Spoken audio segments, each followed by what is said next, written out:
Oi, gente, tudo bem por aí? Estamos aqui animados para ler para vocês. Ontem nós terminamos o Êxodo, capítulo 6. Hoje nós vamos ler o Êxodo, capítulo 7. É muito legal ler para vocês. Obrigada por todos os comentários, por todas as palavras de incentivo que vocês estão me dando, é muito legal. Hoje, por exemplo, é um dia que está complicado. Estou muito cansada, eu acordo muito cedo, faço muita coisa durante o dia, faço muita coisa. Estou sendo obrigada a ir na academia 2 vezes por dia, porque eu vou de manhã, que eu tenho meus compromissos lá, né? Eu faço pilates, faço outras coisas lá. Aí eu levo as crianças no colégio e vou para o pilates, todos os dias. E aí, como eles estão estudando de manhã, eu tenho que levá-los à tarde, porque não posso deixar eles sem fazer academia, né? Para não começar com 50 anos igual eu. Então a gente está incentivando, né, motivando eles a aprender desde pequenininho a cuidar do corpo, né? Então eu tenho que ir à tarde. Daí às vezes eu fico lá trabalhando, levo meu computador, fico fazendo alguma coisa, mas a maioria das vezes eu treino também. Então eu estou treinando 2 vezes por dia, o que é uma coisa boa, né? Só que eu fico muito cansada. Hoje tá bem difícil, tá bem de madrugada, faltou muita luz aqui. Eu achei que eu nem ia conseguir gravar. Ou é a internet ou é a luz, né? A gente depende de tudo isso.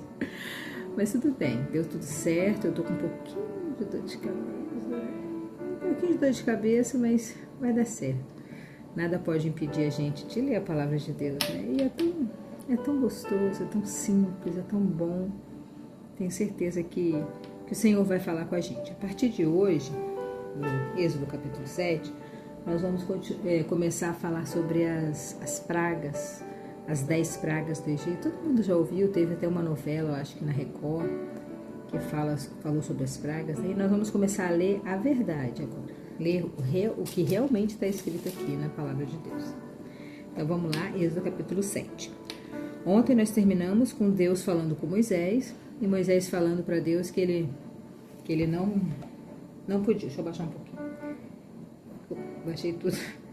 Que ele não podia falar com o rei porque ele era gago. Eu tenho problema na voz, eu sou gago, como que ele vai me ouvir e tal. Tô desesperada. Eu perguntei ainda ontem, né? Qual é a nossa desculpa para não falar do amor de Deus para as pessoas, para não ler a Bíblia, não falar qualquer coisa, não contar as nossas bênçãos, nossos testemunhos para as pessoas, né? Qual a desculpa que a gente arruma, né? Para que a gente não fique inventando desculpas e faça o que tem que ser feito, que o principal a ser feito é falar do nome de Deus para as pessoas, né? Falar de como Deus é bom, como Ele nos alimenta, nos protege, nos guarda, e mesmo a gente passando por lutas, dificuldades, o Senhor sempre está com a gente. Coisa simples que a gente pode falar com as pessoas e mudar a vida de muita gente, porque tem gente que não tem o que a gente tem, né? Então, que você abra a sua boca. E Moisés falou com Deus: eu não posso falar, eu sou gago. Aí o Senhor falou assim, ó: então o Senhor Deus disse a Moisés: eu vou fazer com que você seja como Deus para o rei. E Arão, o seu irmão, falará por você como profeta. Olha que legal. Você dirá a Arão tudo que eu mandar, e ele falará com o rei, pedindo que deixe os israelitas saírem da terra dele. Mas eu vou fazer com que o rei fique teimoso e farei muitos milagres e coisas espantosas no Egito. Deus queria mostrar o poder dele para aquelas pessoas, né? Tanto para os egípcios quanto para os israelitas, né? Ele queria fazer as coisas espantosas, ele queria mostrar como que ele era poderoso para que as pessoas pudessem crer mais, né? Quando a gente vê milagre na vida das pessoas, a gente fica mais crente, né? A gente começa a acreditar mais. Por isso que é importante a gente falar das nossas bênçãos. Porque quanto mais a gente fala, mais pessoas a gente motiva a se aproximar de Deus. Porque nós somos seres espirituais, a gente precisa de estar perto de Deus. Claro que o adversário das nossas almas, ele sempre faz alguma coisa para a gente ficar longe. Ele sempre fala na sua cabeça: isso é chato, hoje não, amanhã. Mas nós temos que estar com o Senhor todos os dias. Como a gente come, como a gente bebe água, como a gente dorme, a gente também tem que ter o Senhor com a gente todos os dias. Mesmo que seja por um pequeno momento. Você não precisa de fazer uma devocional de 2 horas e ter aquele compromisso cansativo. Não é isso. O Senhor quer que você seja leve, tranquilo, que você faça as coisas com prazer, que é o que eu faço aqui. E isso que eu faço aqui, de ler para você, é para te incentivar que enquanto você está me ouvindo, você está falando com Deus, você está se aproximando de Deus, você está separando um tempinho dentro da sua cabeça para falar do Senhor, porque todos nós temos muita coisa para fazer. Todo mundo. Às vezes a gente acha que a pessoa não tem nada para fazer, mas ela tem. Todo mundo que tem filho, que tem empresa, que tem emprego, todo mundo tem muita coisa para fazer. Todo mundo que é adulto, né? É adulto, não é vagabundo da rua, tem coisa para fazer. Então, que você separe esse tempinho para falar com o Senhor, né? E Deus falou com ele, vou te fazer como o Deus e Arão como um profeta. Tudo que eu falar para você, você fala com Arão, para o Arão falar com o rei. Eu quero que ele tire o meu povo de lá. E eu vou fazer coisas espantosas no Egito. O rei não vai ouvir vocês, porém eu farei com que caia sobre ele um castigo terrível e levarei para fora do Egito os meus exércitos, isso é, o povo de Israel. Quando eu levantar a mão contra os egípcios e tirar do meio deles os israelitas, os egípcios ficarão sabendo que eu sou o Senhor. Moisés e Arão fizeram tudo como o Senhor havia mandado. Quando falaram com o rei do Egito, Moisés tinha 80 anos e Arão tinha 83. Olha só, isso aqui está falando muito comigo, que às vezes eu me sinto velha para fazer certos tipos de coisa. Meus filhos às vezes me pedem umas coisas. Hoje, por exemplo, a Una queria porque queria que eu fosse para a academia de bicicleta. Eu sei andar de bicicleta, ando muito bem, inclusive. A gente não mora muito longe do shopping, dá 8 minutos de carro. Nunca fui de bicicleta, não sei, mas deve ser uns 20 minutos, mais ou menos. Só que não tem ciclovia, né? É cheio de morro, é cheio de lugar para passar, é tudo horrível.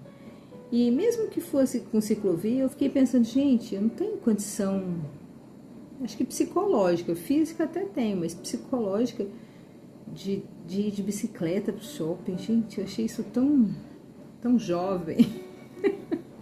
Eu falei, não, filha, a mamãe não tem condição de fazer um negócio desse. A gente tem 2 carros, eu vou de bicicleta, não tenho...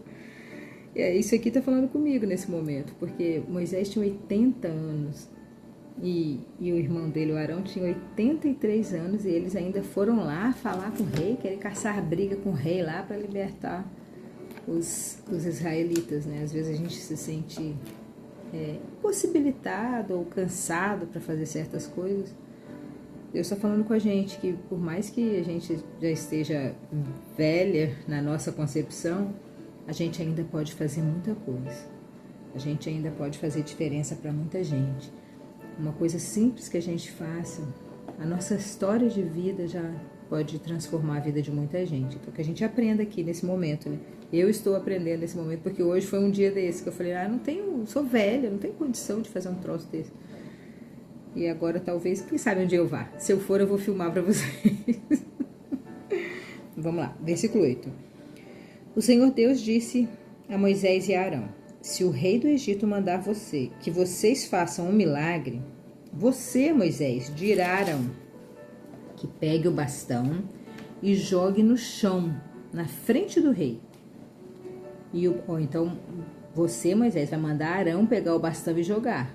A palavra, o poder estava com Moisés. Ele era o Deus daquele momento, como o Senhor falou com ele, né? Arão era o profeta e ele era o Deus. A palavra tem muito poder. Então Moisés ia falar para Arão, pega o bastão e joga. Aí sim ia acontecer o milagre, através da palavra de Moisés, do ungido de Deus, né? E o bastão virará uma cobra. Aí Moisés e Arão foram se encontrar com o rei e fizeram com o Senhor, como o Senhor havia mandado. Arão jogou o bastão diante do rei e dos seus funcionários e o bastão virou uma cobra. Então o rei mandou vir os sábios e os mágicos com as suas mágicas e eles fizeram a mesma coisa. Isso aqui nos fala que o adversário das nossas almas tem esse poder mundano. Deus fez o bastão virar cobra, mas o adversário também faz, por isso que tem muita gente enganada, por isso que tem tanta gente iludida, que vê milagres e não tem discernimento, não conhece a palavra de Deus. O Senhor está falando aqui que esse mesmo poder que ele deu para Moisés e Arão fazer, os mágicos, os feiticeiros daquela época também fizeram. Presta atenção. Veja de onde é a essência do milagre, e não só o milagre em si, né? E eles fizeram a mesma coisa. Cada um deles jogou a sua vara de mágico no chão e elas viraram cobras. Porém, o bastão de Arão engoliu as varas mágicas dele. Que lindo, né? Mostra o quê? Que o Senhor é mais poderoso do que os mágicos, do que o nosso adversário. Na verdade, a nossa luta, a nossa briga não é contra as pessoas, não é contra o sangue, nem contra a carne, mas é contra as potestades do mal. A Bíblia fala isso. Então, as pessoas que estão do lado de lá estão enganadas, né? Esses mágicos fazendo feitiçarias, essas coisas, elas estão enganadas. Na verdade, a gente tem que ensiná-los, né? Que a vara do Arão comeu as cobras dos outros, para provar o poder de Deus, né? No entanto, como o Senhor tinha dito, o rei continuou teimando e não atendeu o pedido de Moisés e de Arão. Chatão. Mas enfim, tudo isso para Deus fazer todos aqueles milagres, essas pragas e tanto ensinamento que a gente aprende com isso tudo. E agora nós vamos falar sobre a primeira praga, que é a água que vira sangue. Coisa, né? Eu falei no outro podcast, mas parece que foi na Rússia que a água virou sangue. Dizem que são as algas que deixaram o mar vermelho. No caso aqui, é um milagre mesmo. É uma coisa terrível que o Senhor falou que ia fazer e está fazendo. Versículo 14. Então o Senhor Deus disse a Moisés: o rei está teimando e não quer deixar o povo sair do Egito. Eu vou procurá-los amanhã, bem cedo, quando ele for até o rio Nilo. Não, vá procurá-lo amanhã cedo, quando ele for até o rio Nilo. Então, quer dizer, o rei deveria ter esse hábito, esse costume, talvez, de tomar um banho lá de manhã, sei lá. E aí ele falou para Moisés ir lá, Moisés e Arão. Pegue o bastão que virou cobra e espere o rei na beira do rio. E diga-lhe o seguinte: o Senhor, o Deus dos Hebreus, me mandou dizer-lhe que deixasse o povo dele ir embora para adorá-lo no deserto. Porém, até agora, o Senhor não obedeceu à ordem de Deus. Portanto, Deus lhe diz que, por causa daquilo que ele fez, vai fazer agora. Por causa daquilo que ele vai fazer agora, o Senhor vai saber que ele é Deus, o Senhor. Então, Moisés estava avisando: ó, você vai ver uma coisa que eu vou fazer agora, aí você vai perceber que o Deus que eu estou falando é um Deus verdadeiro, é o Deus, o Senhor, o Deus dos Hebreus, o Deus Criador. E eu acho que o rei ficou olhando para a cara dele: lá vem esse louco. O que esse maluco está falando? Não sei. Ó rei, agora eu vou bater na água do rio com este bastão que estou segurando, e a água vai virar sangue. Os peixes que estão no rio vão morrer, e o rio vai cheirar mal,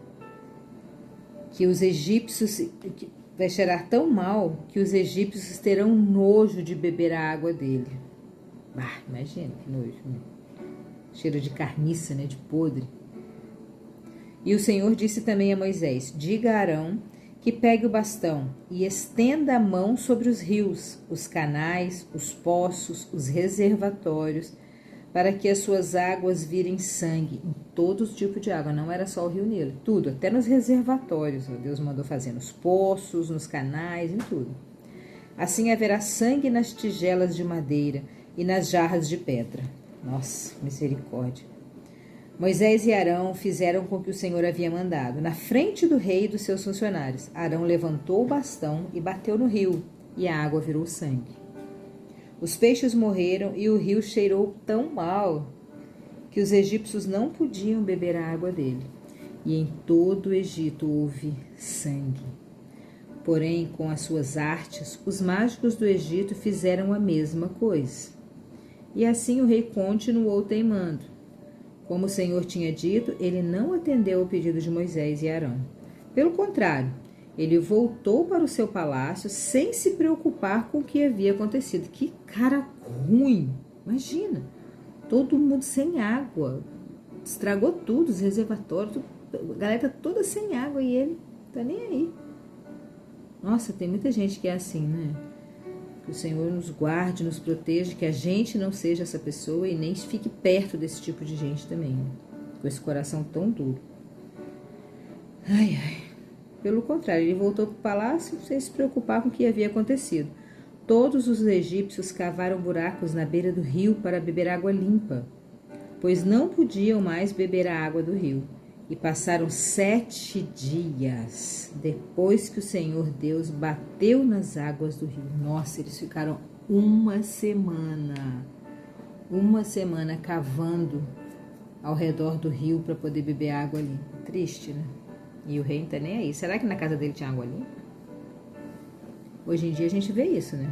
Os políticos estão muito bem de vida e a gente está se lascando comprando café a R$30, né? Quem sabe nessa época aí, né? Desde essa época já era assim, né? Corrupção comendo solto. Mas provavelmente ele também se lascou, porque se ele não se lascasse, ele não ia fazer tudo o que ele fez. E essa foi a primeira praga, o primeiro milagre exorbitante que o Senhor fez para que todos vissem. Só que os feiticeiros também faziam, então as pessoas, os egípcios, né, e principalmente o rei, ficou meio assim. E assim acabamos o capítulo 7. Amanhã vamos ler a segunda praga e vamos ler todas as pragas para a gente entender.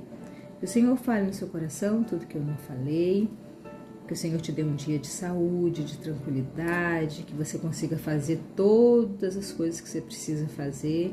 E se você não tiver nada para fazer, que você reserve um tempinho para falar com o Senhor. Nem que seja agora me ouvindo, faça uma oração depois disso. E ore por mim também. Beijão para você e até amanhã com a leitura do capítulo 8 de Êxodo.